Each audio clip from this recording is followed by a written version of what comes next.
Start कर नमन सांगा किती खडकाचे किती प्रकार आहेत? 3. पूर्वी किती आहेत? 3. कोणते कोणते? अग्निजन्य खडक, गाळाचे खडक, रूपांतरित खडक. ठीक आहे, रूपांतरित खडक. ठीक आहे, सांग अग्निजन्य खडकाला आपण काय म्हणतो? मूळ खडक. मूळ खडक बरोबर आहे. रूपांतरित खडकाला काय म्हणतो आपण? स्तरित खडक. स्तरित खडक. आता मला सांग अग्निजन्य खडक कशापासून बनते रे? लावा रसापासून बरोबर आहे. लावा रसापासून बनते. मग सांग मला तुझ्या हातात कोणता खडक आहे? अग्निजन्य. दाखव सर्वांना. आहे अग्निजन्य खडक आणि निधी तुझ्या हातात कोणते? फ्युमिस खडक. आता मला सांगा बरं या दोन्ही खडकामधलं पूर्वी कोणता खडक बुडल? काय नाव त्याचं? अग्निजन्य खडक. ठीक आहे. फ्युमिस खडक बुडल का? पाण्यामध्ये तरंगते.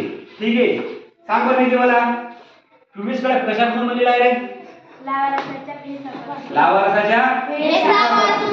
लावा रसाच्या फेसापासून. मग आता दाखव बरं सर्वांना करून कोणतं खडक तरंगते आणि कोणतं खडक बुडते. चाल रे निधी दाखव. तू सांग तू टाका म्हणजे अग्निजन्य खडक का? अग्निजन्य खडक का आला रे? बुडाला का पाण्यामध्ये? का बुडाला बरं सांग बरं? कारण त्याची घनता काय आहे? पाण्यापेक्षा जास्त आहे.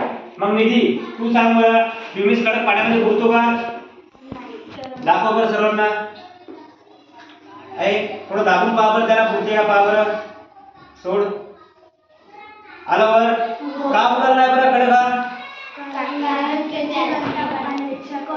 कारण त्या खडकाची घनता पाण्याच्या घनतेपेक्षा काय आहे? कमी आहे. बरोबर आहे. समजले तुम्हाला खडकाचे प्रकार? आता बघा हा जो खडक आहे ना हा आहे फ्युमिस खडक. कसा आहे? फ्युमिस खडक. दिसते का सर्वांना? बघितला कसा आहे का? या खडकाला कोणता खडक म्हणतो आपण? फ्युमिस खडक. बरोबर आहे. ठीक आहे, शाबास. करा बरं.